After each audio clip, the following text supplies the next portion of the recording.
At around 8 p.m. on May 5th, 1993, the skies above Seattle, Washington were filled with aircraft approaching and departing from SeaTac International Airport. In charge of the air traffic controllers that night was Ed Gass. Ed was about to face a deadly situation that he had never before encountered in nearly 30 years in control towers. Shuttle 35034, Seattle, Roger. Turn left heading 360, vectors ILS runway 13 right, final approach course. 360 on the heading. Aircraft are coming at the radar controllers from virtually all points of the compass. Their job is to position the aircraft so that ultimately the airplanes end up one behind the other in an orderly fashion and land one at a time.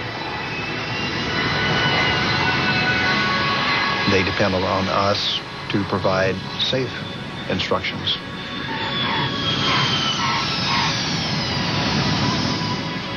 There's a lot of stress associated with the job.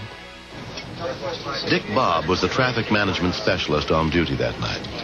I was roaming the room, constantly checking the controllers and making sure that they didn't need help and the traffic was manageable.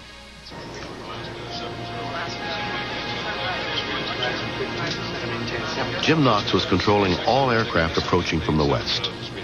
I commented to Jimmy about wouldn't be too many more days and he wouldn't have to do it anymore because his retirement was pending. That's the day, right? He'll be all right. Number 312. Jimmy's like a brother to me. We've known each other a long time, 18 years. We work together, and our kids grew up together, and we're damn good friends. I basically was wandering around the room and noticed that Jimmy had his head down on the console. Is traffic that slow, Jimmy? I suppose what I really wanted to believe is that Jimmy was playing a practical joke on me, pretending to be asleep.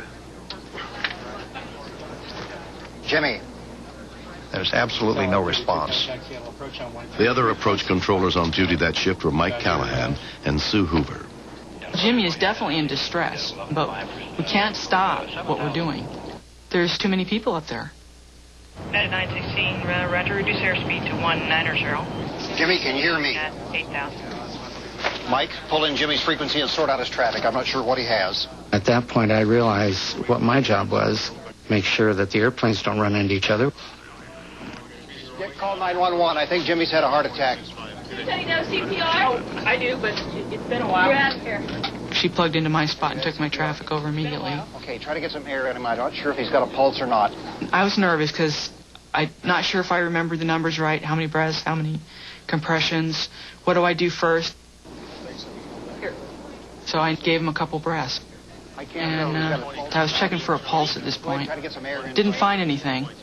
It just sunk in more that really what was going on here. His heart was stopped. I can't feel anything. I was concerned because Jimmy's life literally was in the hands of a couple of amateurs. We hoped we were doing the right thing. We had no assurance whatsoever that we were. I'll tell you what, Sue, I'll do his chest. You take a break. Go ahead. I would just assume someone else had done it. But I was the best chance he had at that point. So I tried. Come on, Jimmy. But I was really worried that what I was doing was actually hurting him more than helping him.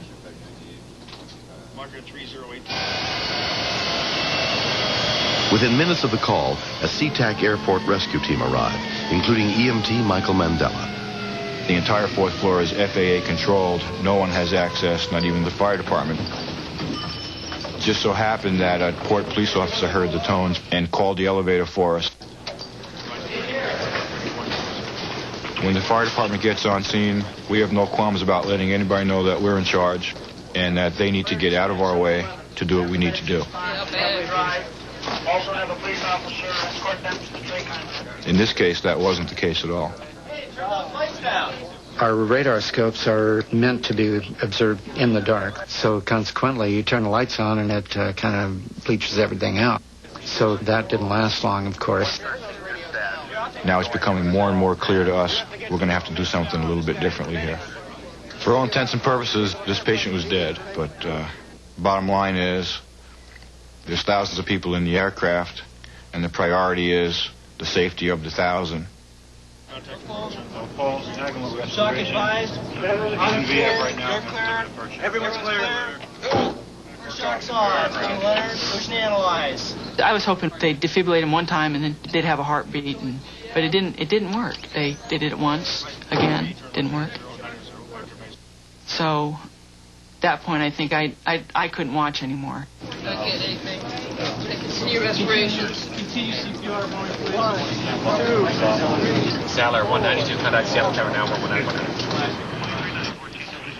Little more than 10 minutes after Jim's heart attack, a King County Advanced Life Support Unit arrived at the scene, led by paramedic Steve Marth. Okay, guys, what do we got going on right here? The people that we meet when we walk in the door are asking us if we could move the patient out of the room. And my response, I told them, was, right now our patient's straddling the fence, and until he puts a foot down on one side or the other, we're going to have to work on him right here. I started an IV and started pushing some lidocaine so he wouldn't refibrillate on us. Still in BF. I'm clear, you're clear, everybody's clear. Okay, recharging. Patient converted. Go ahead, check for a pulse. We had to shock him a couple more times ourselves to get him into a heart rhythm that would sustain a pulse and a blood pressure on his own. The scariest thing was watching him roll him out of there and wondering if I'd ever see him again. If I'd ever have the Jimmy that I knew.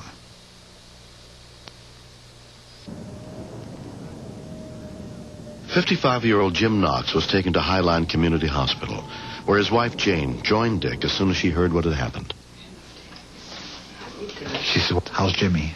I says, "I just saw him in the emergency room. He's unconscious, and doctors think he had a heart attack." And she broke down, and I gave her a hug, and we cried together. It'll be okay. I was terrified. Here's a man who's the strength of the family we all look up to, and it was just terrifying to see him down like that. He can hear you. You're going to be all right. It's going to be all right. If I lost him, it would have been.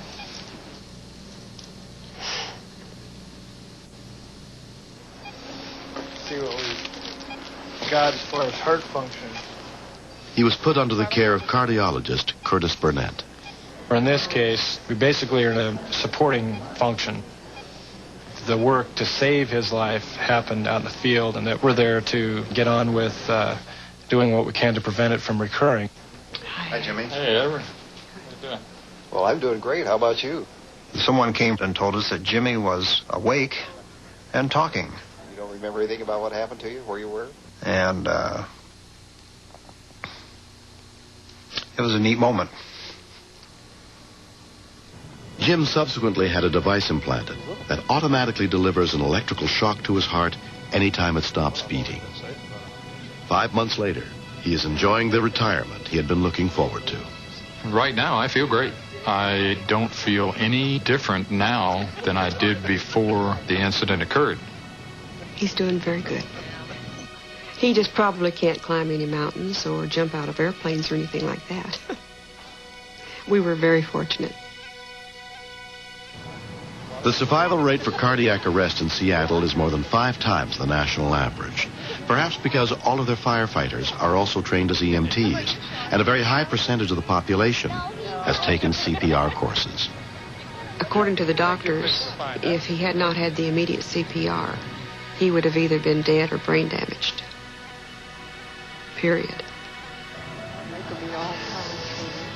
I'd like to say to those people that were directly involved in keeping me alive that I can't thank you enough.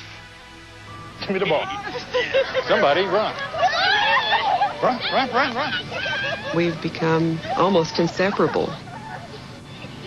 We simply just enjoy each other's company. Go. And he's my life. Run.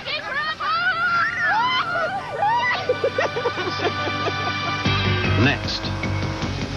Matt has a reputation for being a wild man on the lake. We didn't know what that kid was going